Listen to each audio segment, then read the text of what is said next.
kayo.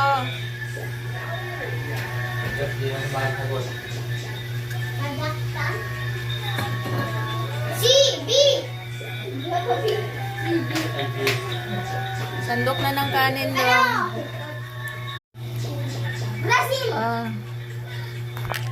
Ang init ng luto. Try nyo itong lutuin. Sobrang sarap.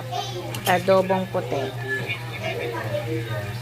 Natutunan ko to sa friend ko. Taga Bicol.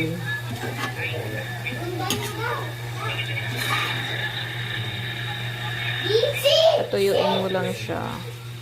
Asin, suka lang, paminta, sibuyas, bawang. Okay na. Sobrang bango.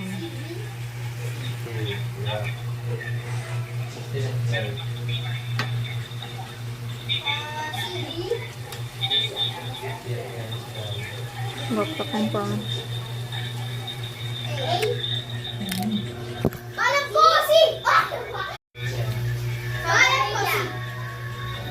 Kain na kayo.